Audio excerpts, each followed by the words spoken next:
Real Madrid's season descended into chaos over the last few weeks. One man was missing from their last two matches, Kylian Mbappé. The French superstar traveled to Italy while recovering from a hamstring injury. Then he wasn't fit in time for El Clásico last weekend. On Thursday, Mbappé came on as a sub against Real Oviedo and was loudly greeted by the Bernabeu crowd. Take a listen.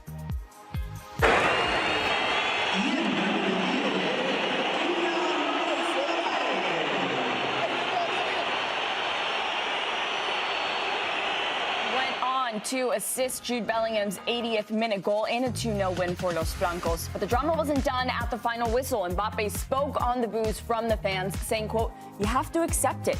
He did also have plenty to say about not starting, saying, quote, "I haven't played because the coach told me that as far as he's concerned, I'm the fourth striker. I accept that and I'll start on the bench. Ask the coach. I was ready to start, but it's his decision. I can't be mad at the coach. You have to respect his opinion." Now, Arbeloa denied Mbappé's claims, saying that his star striker must have misunderstood him. So all of this begs, I know, lots of eyebrow raises here, but all of this kind of begs the question of where does Real Madrid go from here? Because every single day it feels like there's more and more being added to this Real Madrid story. Bogert? I'm like, who's got the answer here? Who do I want to come to here? This is such clear substitute teacher vibes at the end of this the school year. Arbeloa is trying to hand out detentions, and all of the kids in the class are like, "Yeah, right, dude. Like, you're not gonna be here. Why would I listen to you?" So you've got Mbappé passive aggressively posting Instagram stories. I think that's his biggest hobby, more so than scoring goals at the moment. This Real Madrid season cannot end soon enough.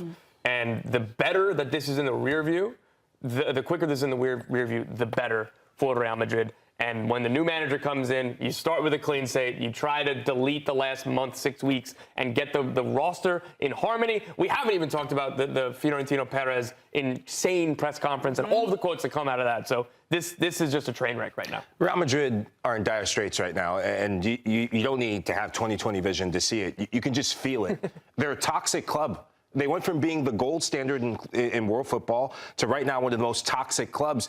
It was only a couple days ago that their president, Florentino Perez, came and blasted the media, said that everyone's anti-Madridista. I've never seen anything like that from him. But, Jeff, you had said something, and we talked about at the start of the show. You had said something that they need someone to come in and change things. Someone maybe with a Portuguese flair, a Portuguese presence, in Jose Mourinho. Now, Kylian Mbappé and Real Madrid fans, we heard the boos. They're not a match made in heaven right now. Madrid fans, there's a big contingent of them saying, we don't want him. 30 million. Yeah. 30 million signed a petition. So why Jose Mourinho? Because I was just really caught by that when you were bullish immediately. Oh, yeah, get him in. I was just looking at the stats from the game last night, and Mbappé had more shots on target on the coach than he did the opposition. He took more shots at the club.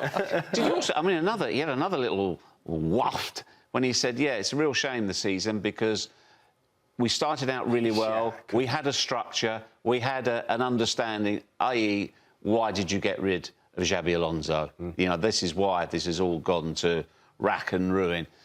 I think Jose's almost got to go in there and he will sort out the dressing room. Bizarrely, he's almost got to sort out the president.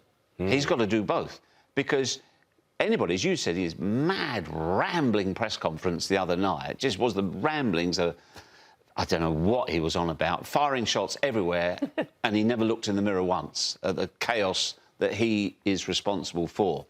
So he's got to bring a structure, a discipline, and also Mbappé, Claudia, he can easily turn those boos into cheers, score goals, win matches. It's not rocket science. The first thing that any coach, regardless if it's Jose Mourinho or not, I feel like it has to be building that relationship with Kylian Mbappé because that is the main guy in that locker room, that if you've got his trust, you've got the rest of the team behind you. Jose Mourinho's an expert at this. I can tell. I mean, Frank Lampard tells the story, how he didn't say much to Frank, and then he just said to him, you know you are the best player in the world. In your position, you are the best player.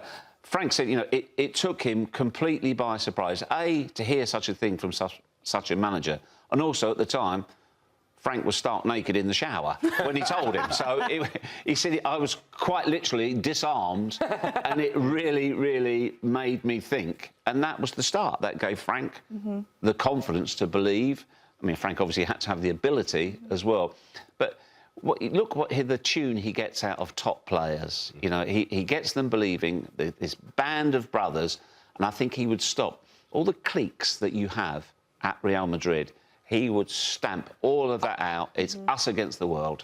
What do you think, Lahoud, that Mbappé needs to do to kind of, shall I say, pick himself up, kind of get things together for himself and for all of Real Madrid? Because at this point, they have yet to win a major trophy while he's been there, and I'm sure he definitely wants to change that. I will say this, Real Madrid will not win a single trophy. Forget the Champions League. They will not win a single trophy with this Kylian Mbappé, this whose team is it? Is it Jude Bellingham? Is it Vinny Jr.? Is it Fede Valverde? With this current group of players.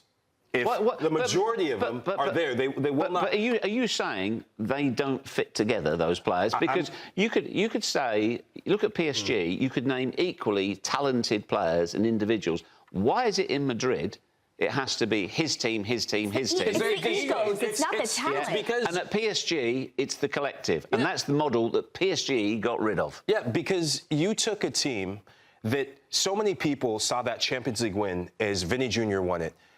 It was Jude Bellingham that won it. For me, they won the Champions League because of Toni Kroos, Luka Modric. They won the Champions League because they had leadership. This Real Madrid side lack leadership. They lack character. They lack cohesion. They're self-indulgent, self-entitled. And if you're Jose Mourinho, subtraction going in to that locker room is the greatest addition for Real Madrid. Camavinga shouldn't be there. You have Denis Ceballos shouldn't be there. Maybe Antonio Rudiger maybe should not be there as well, given some of the things and antics have happened this season. So there's going to have to be a lot of cutting bait, like you said, coming in from Mourinho, coming in first, and then the conversations with Mbappe, with your Vinnies happen. But the beauty is, Mike, sorry to cut you off. No, that's okay. Mourinho won't care. Yeah. He'll look at Vinny, he'll look at Mbappe. Of course, they're world stars, world talents. He'll look and say, right, OK, can I make this work for my benefit and the club's? And if I can't, I don't really care which one of you I'll get rid of, because all that matters is success for the team. Reputation, ego, he will not care at all. Well, there's too many of them to manage at the moment. So the question was getting Mbappe going in the same direction and backing the manager. Well, he did back Xabi Alonso, but Vinicius Jr. didn't. Yeah. I don't know where Jude Bellingham stands. I don't think he backs any of these managers at the moment. So it's like whack-a-mole. One is happy, the other is upset. And then you look at the training ground fights. That's a great description. Valverde, Tchouameni, Antonio Rudiger, everything he's doing. That's 6 players I've just named, and those are 6 players that should be, no doubt about it, starters, leaders, key players in this team. You can't satisfy them all. He's got to change. Before he changes the team, he's got to change the culture. Yeah. Do you think that we're kind of, real quick, kind of fueling this by saying, oh, this is Mbappe's team, this is Vinny's team? That's how they view it. Like, They're doing it. But the big reason why there is that narrative, it comes from the very top. Yeah. The person he has to change the most is Florentino Perez. That's not going to happen. That's not going to happen. If it's not going to happen, then you ask me the question about trophies and whatnot. They will not win a single trophy if Florentino Perez does not change that culture of this is the players' team first and the manager's team second.